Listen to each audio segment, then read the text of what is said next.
You Oh, mean when I see it on my phone? I think we are. Hi, everyone. Can you see us? Because we've been having some problems, technical issues. Hopefully, you can see us. Yep, it looks good on my Yes, phone. it does. Oh, phew. Yep. Okay. um, thank you. I already saw that Ren gifted memberships. Hi. So you can definitely see us, right? I can't comment. I'm having something on my end where I can't see comments on YouTube. Um, Hi, Lee. Oh, hi, Zeus. Hi. Oh, good. Hi, Alberto. Hi, There's Elise. Elise. We have, yep. Hi, Spectral. I am so glad that you're here. Hi, Outlier. Oh, this is great. Okay, I'm sorry. I cannot. Hi, Nanu. Hi, Pretty Pharaoh. I can't actually um, type comments in because it just says something went wrong on YouTube for me, but at least you can see us. Hi, Laura. Hi, Lisa. Yeah, we always get nervous right as we're going live. Like, is it going to work? Is it going Yeah. to work?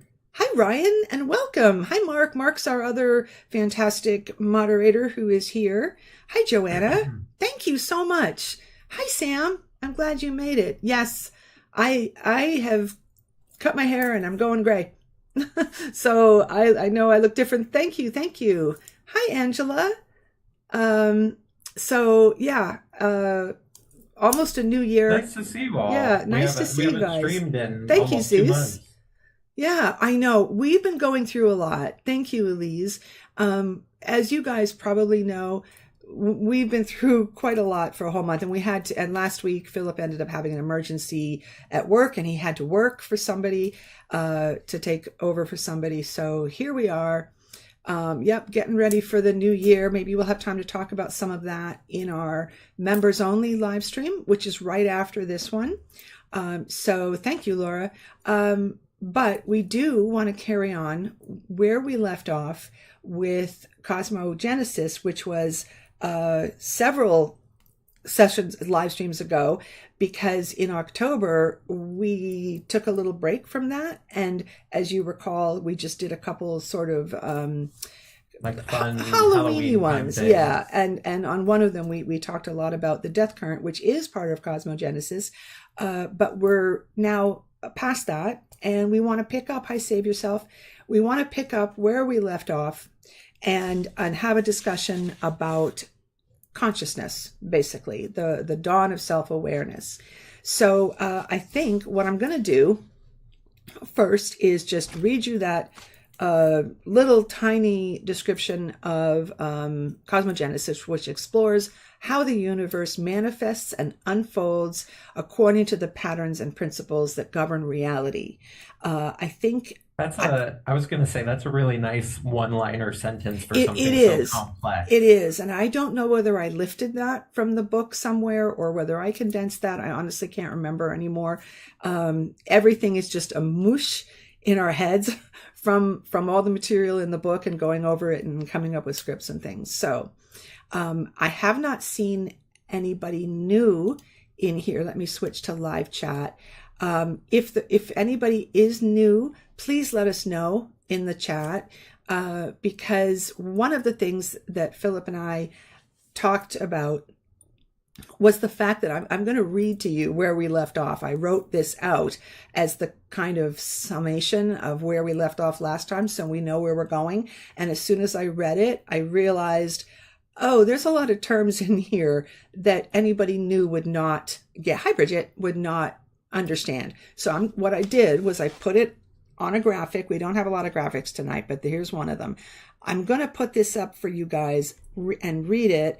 And you'll notice some terms in yellow. Those are ones that we're going to then go over for anybody who's coming in who's new, because you have to remember that our YouTube channel is designed specifically for the Neogenian community. So we focus on Neogenian material. We're focusing a lot on the books right now that Morg wrote. And And I think it was a good idea to have a graphic for the terms because, like, we get used to saying these things, and so we yeah, don't really take into account somebody coming in for the first time and not hearing these and or yeah, we throw knowing what it is we're talking about. we throw them out a lot. So we're trying to get it through that to us that when we're discussing a live stream, that we remember to define some terms. So let me put this up. It's this one, which just says we are each a zeta, mind, soul, that can experience space chronos through avatars, which become increasingly complex as we evolve.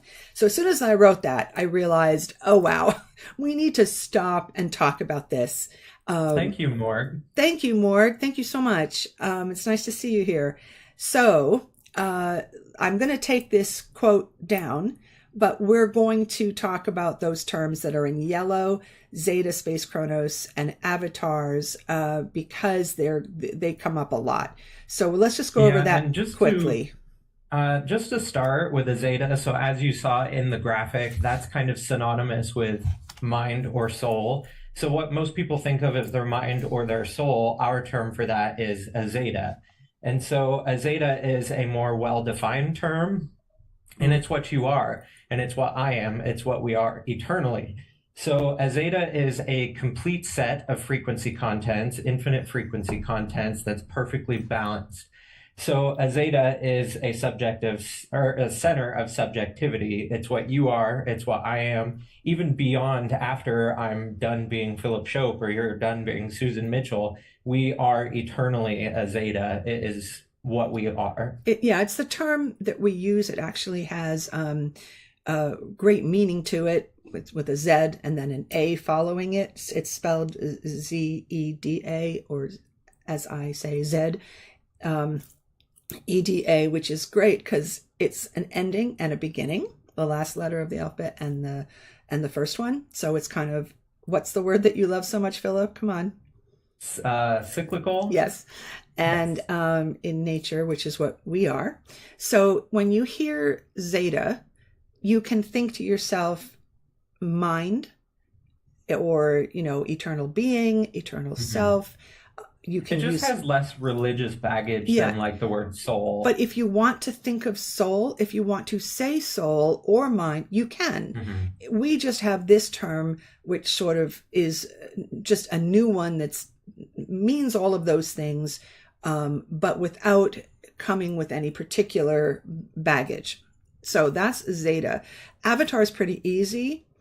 Because you may have seen the movie. Avatar is the physical body that we link to in any particular life. You can just think of it as the physical body that you inhabit, that one inhabits. We talked about in the last Cosmogenesis stream the VR headset analogy with avatars, right? Yes, and the VR headset analogy, which Morg also uses a lot, is really, really helpful to really get it ingrained in you that as a Zeta, mind, soul, whatever, we do not exist in the physical realm.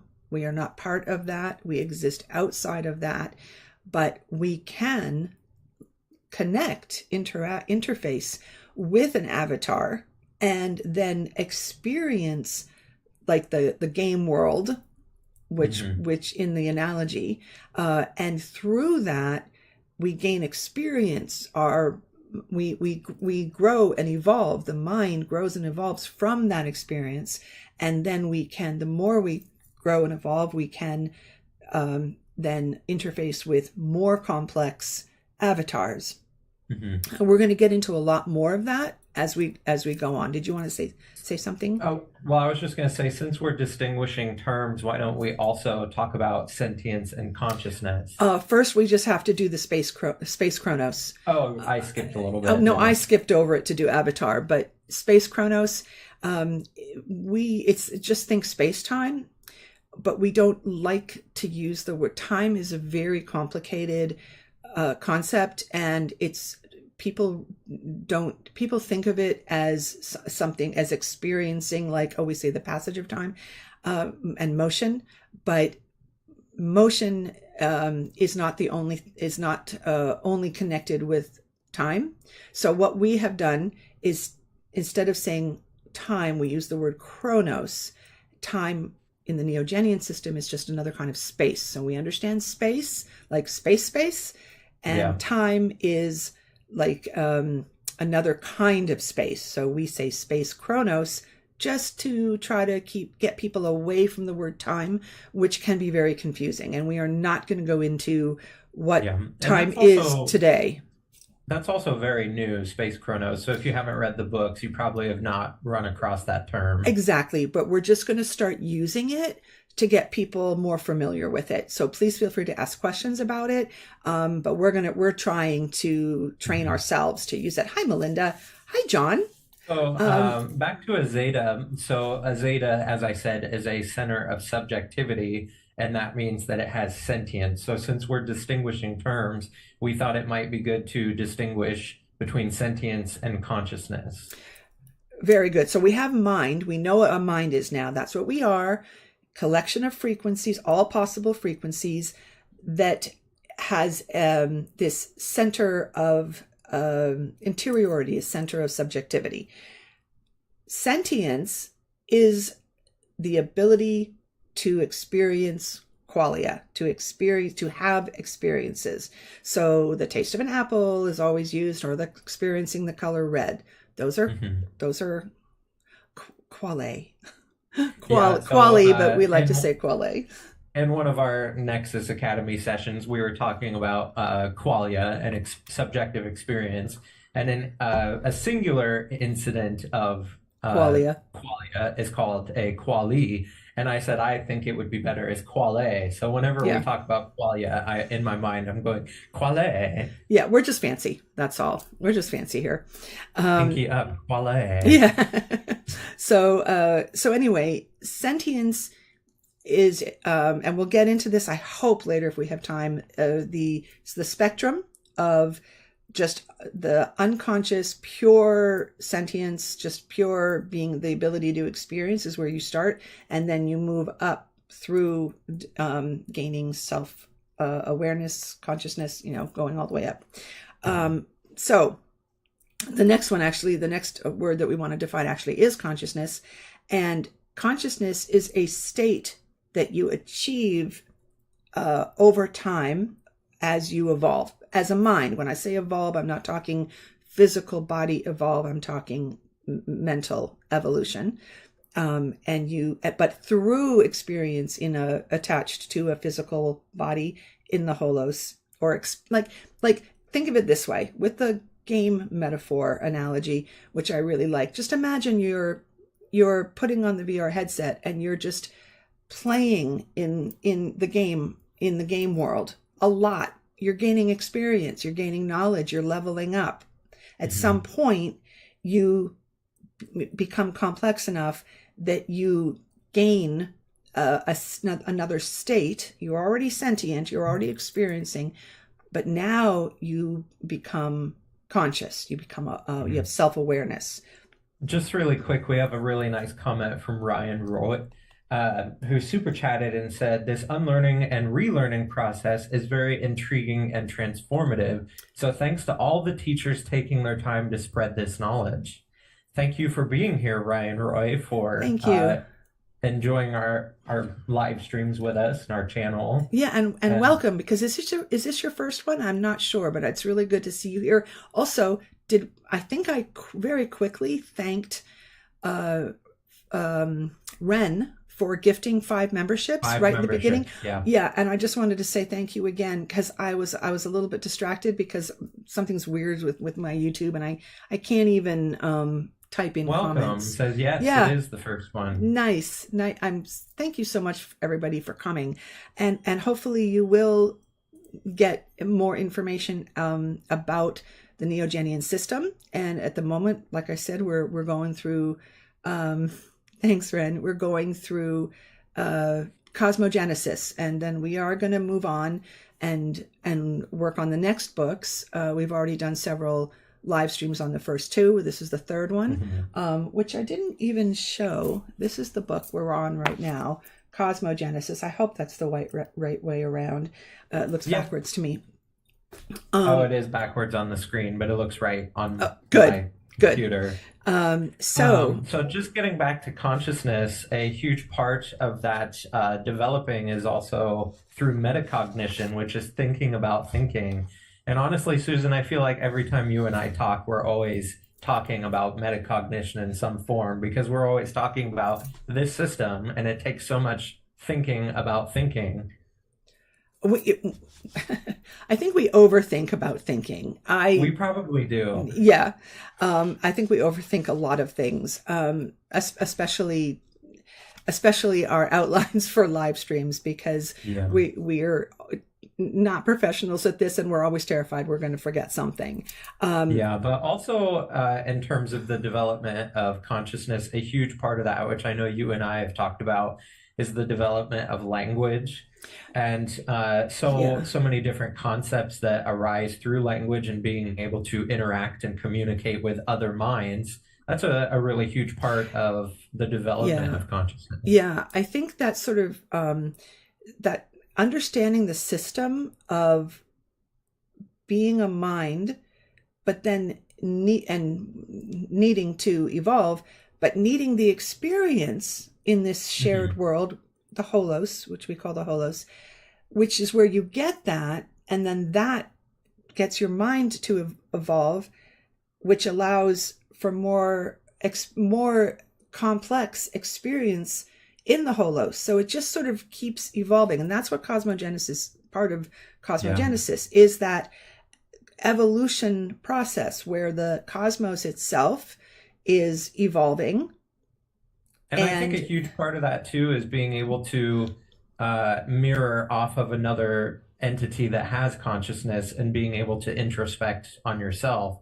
So if there was only one entity with consciousness, it would be a lot more difficult to learn and to grow because you wouldn't have anything to interact with yeah, in terms of other minds. yeah, I mean, well, the reason that thank you so much, Laura. The reason that we, as one entity, split off into this multitude, so that we can experience ourselves from all these different perspectives. We can explore Mhm. the one giant mind through each of us exploring our own contents and interacting with everybody else. If you think about it, if we did not do that, what we would have nothing. We are all that exists.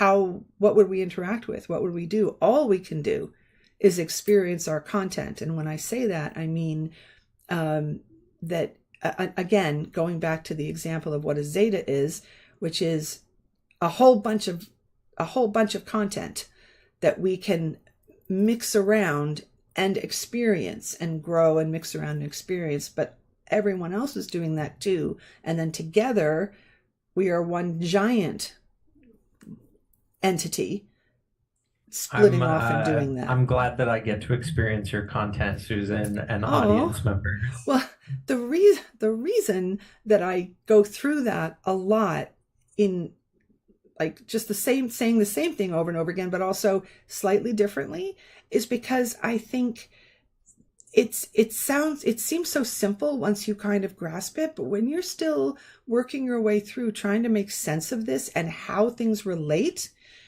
it really helps to have it be told to you more and more and more, so that it's like, oh yeah, it gets through a little bit more every time.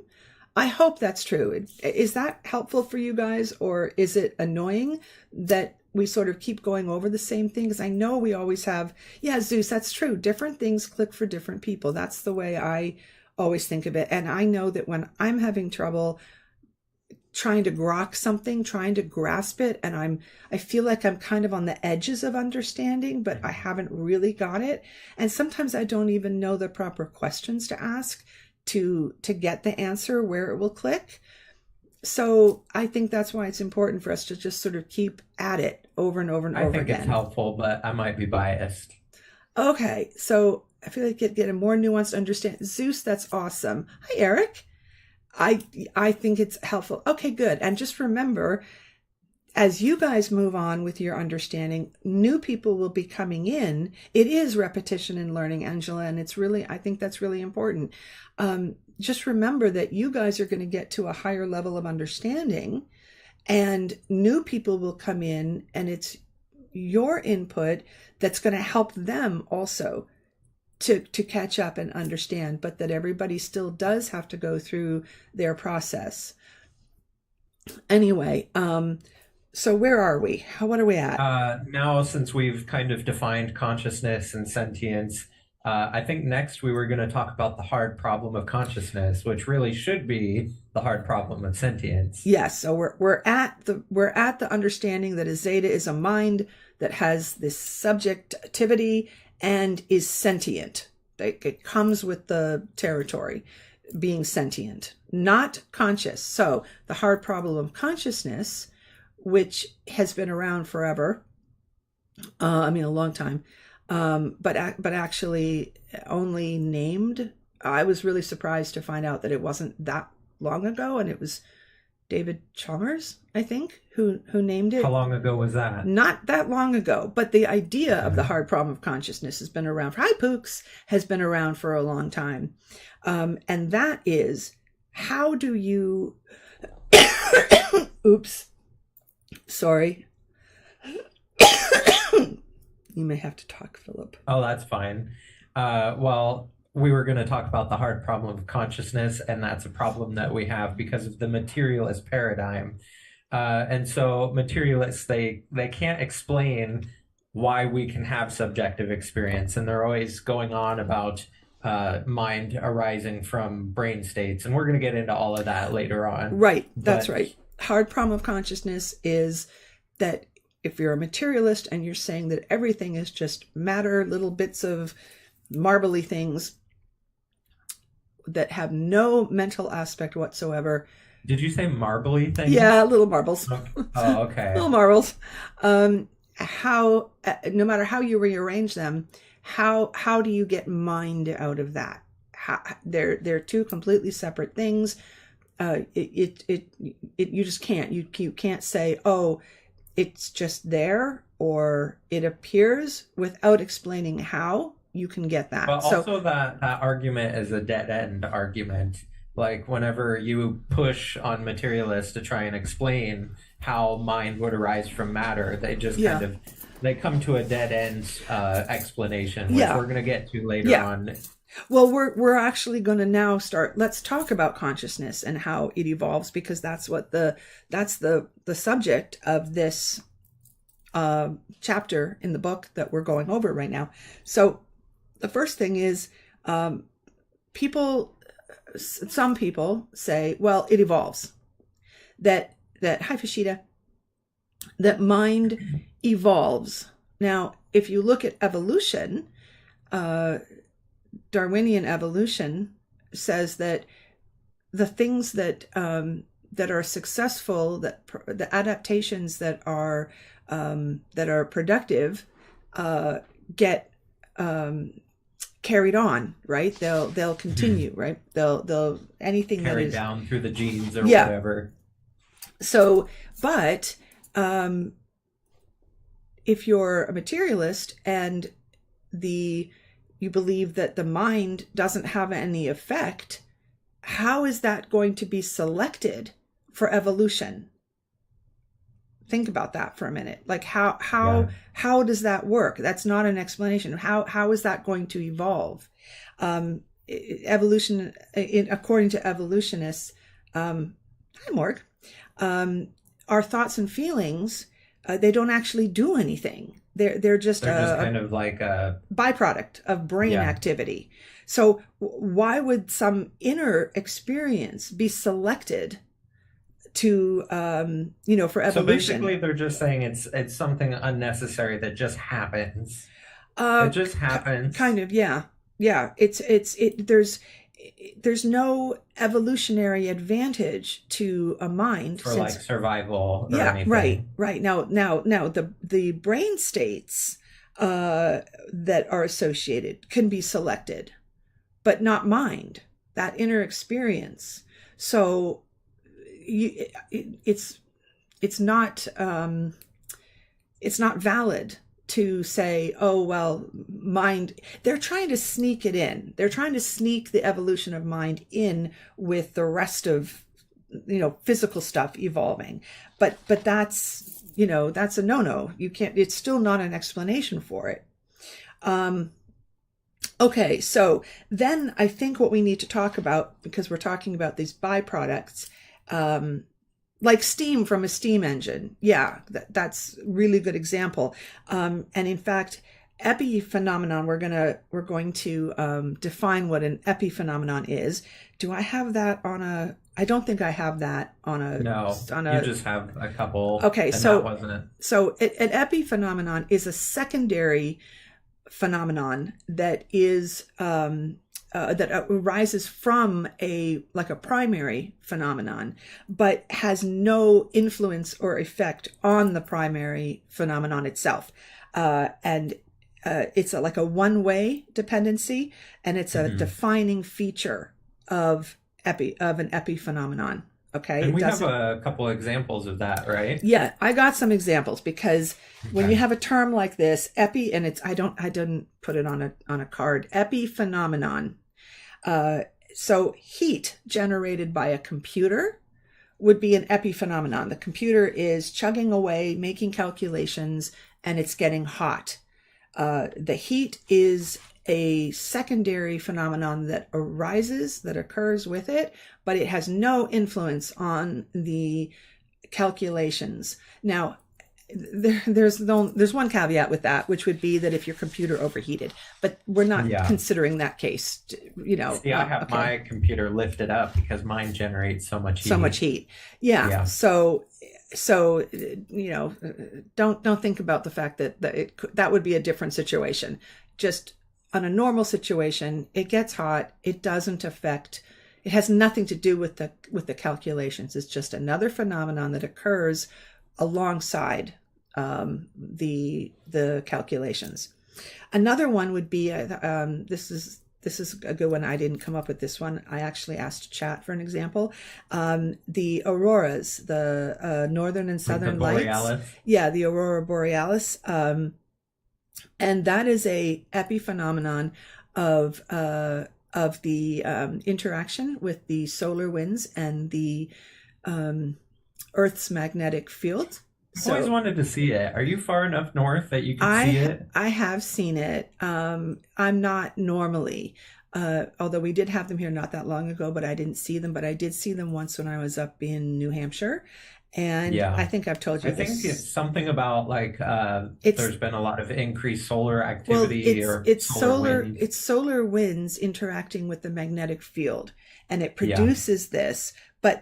And they're stunning and beautiful, but they have no effect on either solar wind or the magnetic field. So, they're beautiful, but it's an epiphenomenon. It's just something that occurs that has no bearing on it. I'll just tell you my story really fast, Phil, because I don't know if I told you this or not, but when I was in New Hampshire with my friend and we saw it, we were like in high school, we were lying on the dock on the lake in the summer, and it was spectacular. Neither one of us knew what it was. And we lay there on the dock speculating. So you didn't plan for it? No. Oh, no. We were just outside looking at the stars. We were in high school. We were idiots. Okay. And then these things started happening, and we're like, what is that? And we'd never heard of it before. I'd never heard of it. I didn't know what it was. And we were like, do you think it's aliens landing? And we're like, wow, it could be aliens. Or the ozone breaking down? No, I think the only thing that I remember we discussed was possibly aliens. And then we were like, meh. Okay, should we tell somebody? It was like, no, I don't want to get up. So we didn't warn people of the aliens. Well, if it was aliens, it would be a very beautiful spectacle. It would be very, very, very beautiful. But yeah, it was just kind of funny because we were like, it's like, just idiots. It's like, we could be being invaded. Should we go warn the town like in one of those movies? And it's like, nah, I don't want to get up. So yeah, anyway, but I did see them and they were very pretty. Okay. So, and then the last example, and I have this one last specifically because it's consciousness. And this is one of the things that people, will say it's considered by some to be an epiphenomenon of brain activity, as we mentioned earlier. And under this view, consciousness arises as a byproduct of neural activity. But again, they can't explain how or why. Yeah. So I think of it as their child Ryan, the little ET. It's like they're trying to sneak it in. They really want to maintain their materialist perspective, and they just have to find a way to explain consciousness, and they really can't. So there we go. So yeah, they just have no how can you have something that It's has almost no like influence? a religious argument, like God just does it. It's just what God does, or the neural activity just creates mind. It just does. Just Yeah. take our word for it. Or I suspect some of them might be thinking, we're going to figure it out someday, and probably soon, hopefully soon. But right now we don't really know. So we're just going to kind of wave our hands and say it's connected somehow to the brain. We know that it's connected somehow to the brain, and therefore one day somebody will figure it out. But just shut up about it right now, because we don't have the answer. Some people, and I think this is a little bit hopeful, some people are coming out more and more saying this does not make sense. And that's our position, that does not make sense, that it doesn't, you can't get mind from matter. And the more we see of people finally, saying this is a dead end and we need to look elsewhere, and all of that's the better. evidence that they try to give is because brain states correlate with mental states. But as we've talked about before, correlation does not equal causation, which is cum hoc ergo propter hoc. Yes, very good. Fallacy. Yeah. So, just because something goes with something else, it doesn't mean that it causes it. And in the book, Eric said, it seems like scientists just haven't studied philosophy. That's really sad. They really don't. I mean, some, maybe a few, but by and large, it's just a completely different area. They don't want to go there. There's a really funny meme that says, whenever somebody's arguing with you and tries to say that philosophy is useless, say, but how do you know? And they're soundly defeated. Yeah, I love that. But how do you know? But how do you know? Lee said, even if mind and matter weren't made of the same substance, it would make more sense that mind came first. Well, as we know, mind is fundamental, and matter can come and does come from mind, but you can't do it the other way around. I agree with you in just from a purely instinctual point of view that I would think the same thing. I'm like, how are you going to get this inner experience, all of the feelings, the thoughts, the everything from any kind of physical object? And we're going to get into Angela, there's a lot more ads. I'm so sorry, you guys. I just still don't, when I'm setting up a live stream, I try to check the box that says do the least annoying thing, and because I don't actually have ads on YouTube for myself, I don't experience them, and I'm sure that they're horrible, and I'm sorry. So we're going to talk more in a little bit about what happens when you get something physical that's not like a living creature. More and more complex. Can you? I was going to say also, do you want to give some examples of correlation not equaling causation? Yes. So the one, because I want to ask you about one of them. Oh, okay. So the one in the book that Morg mentioned, which is a good one, is a bird flying, and you see a shadow on the ground, and the incorrect conclusion would be to say that the shadow causes the bird. Just because they appear together does not mean the shadow causes the bird. And another one, and this is I think a pretty well used one, is a rooster crowing and sunrise. Now I happen to know the roosters crow like all the way into the afternoon because we had one who lived across the street. However, it's like a very typical stereotype. It's of a stereotype rooster. They do start crowing in the morning, but they just keep going. But a lot of people might think, or it would be like saying, well, the rooster brought the sunrise. Just because they crow in the Mhm. morning, right, does not mean that it caused the sunrise. And the last one, is that the one you want to ask me about? The Yes, ice? I was Okay. interested about that. Okay. Ice cream sales and shark attacks.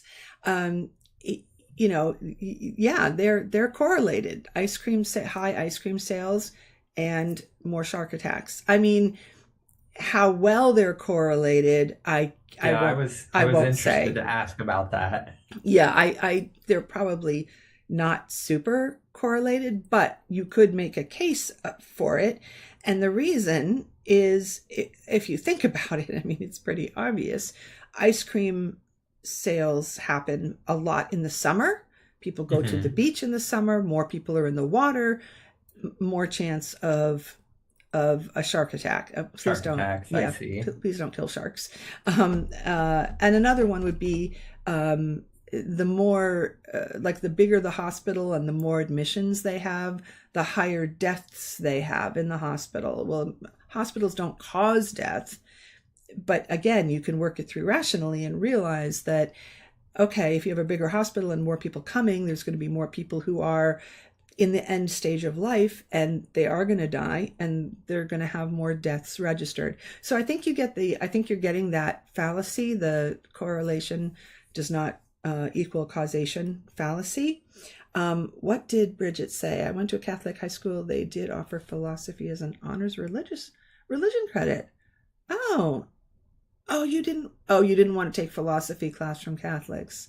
Oh, yeah, I know, Angela. You're going to steer clear of sharks. I've heard that before from you, and I get it. I get it. I find them fascinating. I don't want to necessarily see one in the water, unless I'm in a cage and was on a professional dive with people who were going to protect me. But I don't know, that's still pretty close for me. I wanted to be a marine biologist because I'm so fascinated with sharks, and Shark Week comes along and whatever. I know we're going on a tangent, but sharks are like massively older than dinosaurs.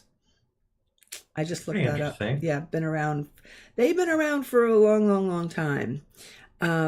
Okay, so Now we have where are a new we? concept, another one, and I Emerg- think you have a graphic for this one, don't you? Emergentism. Yes, this is a really long quote or explanation, whatever, definition. So Yeah. let When me you pull bring it it up, up.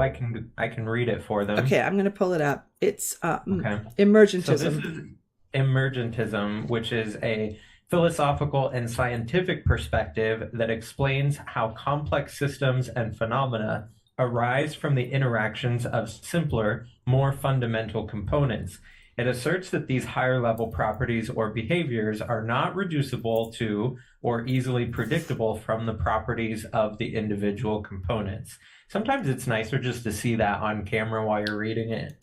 Yeah, And so that yeah, is emergentism. it was so long that I just figured I'm going to do that so you guys could read that. So emergentism is different from evolution. Evolution is, as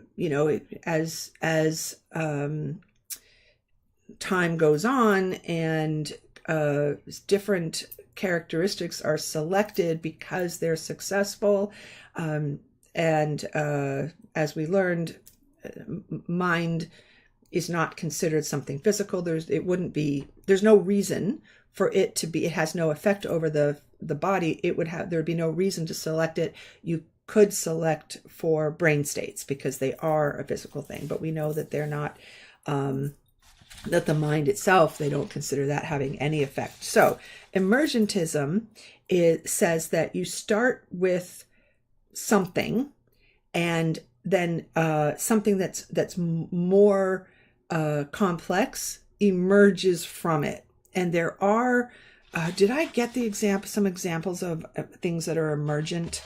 Just really quick though, before we do that, I was going to give the caveat that the other night when Susan and I were talking about this, I asked Susan, we're not saying that emergentism is entirely not real because we're saying that mind doesn't emerge from brain states, Right.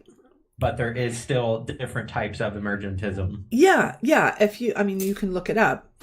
Things do. Love the conversation on sharks in here. Yes, orcas do eat. Orcas will eat shark livers and discard the rest of the shark. Anyway, you can tell I like sharks. So, What was that example we were talking about with snowflakes? We were reading on Wikipedia yes, and we were talking about like the shapes and the designs yeah, of snowflakes yeah, emerging yeah. from The emerging from the property of you how the know water freezes freezes. or Yeah, whatever. yeah, and I mean wetness itself is an emergent property. You could also think of it, I think it also um, uh, goes along with the definition of an epiphenomenon, the property of Hmm. wetness, but I think it's more accurately an emergent property, because wetness is not found in like a single water molecule. It's something, a characteristic that emerges from it. But the From the difference, interaction yeah, of the water and a surface. right now, but the difference is that that things that are that emerge now. Okay, well, I didn't know if we wanted to go into this, but if you have Morg's book and you look at it, there's good descriptions on weak and strong emergence, and that's pretty interesting. We strong a strong emergentism is when you get something completely new from the fundamental entity, and that is not like, I don't know how people can defend that. I don't know how you explain that, and I think that would be something like saying mind emerges from matter. A weak emergentism is something when you can anticipate the emergence of something given what you're starting with. And I think in the book, Morg says if you have dots, you can, or points, you can anticipate being able to have a line emerge because you could arrange them into a line. I A think certain I think arrangement. that's in the book. Yeah. Another good example that I like to bring up because we talked about it earlier is language emerging. And you could argue that that emerges from social and cognitive yeah. interactions. Yeah. And language, as I said to you the other day, was I remember, oh my God, just hang on. That's I okay. don't want to have to do the thing where I don't, it's not so bad that I need to turn myself off. Just give me a sec. Yeah. Well, I think language is interesting because it continues to evolve to more complex states. Like if you think about how language was hundreds of years ago compared to where it is now, we are growing and evolving as well as our mental evolution at a faster rate because of more complex language. Yeah, and more words get added all the time. Language is Mhm. always evolves. It's you know, kind of interesting. I follow a couple language experts on Instagram, and hearing them, I've learned a lot just listening to them talk about it. You'd think that language is, people expect it to kind of be done. Like we have language, Mhm. and I mean, yes, some new words would come along, but they don't see it as changing so much. But actually, if you look at Old English and Middle English and Modern English, it's phenomenal the difference. If you just go to YouTube and ask to listen to Old English, which you cannot understand, there's nothing there. Now, Um, correct me if I'm wrong, is a meme also part of language or not? Because a meme can just be a photo, but I remember we talked about memes as concepts that help advance language and yeah, interaction. I am not a language expert, so I don't know what's officially counted as things. I would think that's part. Yeah, language is living pretty fairly, absolutely. Yeah, it's living and it's changing. I don't know where memes would fit in. I think that they are a component of communication. Mhm. Whether, yeah, where it depends on what aspect of language you're talking about. Like it's not And like a also, formal.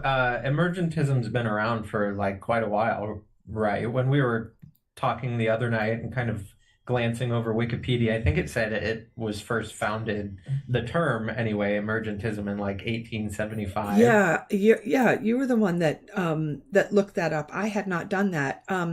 Somebody new came in. Hi. Katzerisha Antwort? Did I say that? Did I butcher that? I'm glad you're here. Thank you for coming in. Oh, and yeah, emojis. Pretty Feral said that memes count, so do emojis. They're all ways of adding and enhancing communication. So it's not just written and oral. If you look at everything, they would certainly be in there. I think if you're trying to confine it to a particular aspect, they may not, but yeah. And I noticed Bridget said a little while ago that in some cases language can become simpler, which would be true in the case of a meme. It's a very simple way to get a concept across in a fast and easily digestible way. Yeah. Oh, Bridget said that memes and emojis are classified pictograms, but that's still part of language. Oh, it was perfect. I'm amazed. Okay. So, welcome. All right. I can't believe we only have 10 minutes and we're going to try to wrap this up. I knew we weren't going to get all the way through this chapter. I kind of figured. Yeah, but that's good because we can always continue on in a future live stream. Yeah, we can. We haven't picked out what we're doing next, but we were still going to talk about what is a brain state, and we had a couple other examples and analogies. Yeah, how it's all a lie. They aren't new. It's all a lie. It's all a lie. I'm gonna just wrap it up. This is things I just had handwritten notes. Oh God, just hang on. That's all right. Wet your whistle. And also, everybody who's new that popped in since the beginning of the stream, we are having a members only stream after this one. We usually do that at the end of the month. And I think the people that got the gifted memberships that Ren gave out, those people can also come in, right? Yes, if you were gifted a membership, oh God. You are absolutely able to come. I've already posted the link on the community board on our YouTube page, so go check that. One of the things that I just wanted, these are just from my handwritten notes that didn't even make it into the outline today, but because we wanted to talk a little bit about the Neogenian evolution of consciousness. So we know what we've discussed, how the two things, evolution and emergentism, we know that consciousness can't, it emerges in a way, it's a state you get to from sentience, but sentience cannot emerge or evolve. That's eternal. You can't explain it by saying it evolved or from the brain somehow, or emerges from the brain. So we've covered that. The mind has to exist logically, and it has these two fundamental eternal aspects, which is the objective form and the subjective content. And I think people have asked us to talk about form and content, which we might do today in our members stream. But just really quickly, the form is something that we cannot experience, but it is what happened? I have a new cat and she knocked over my light. Hold on. Oh, cat emergency. Hi, JP.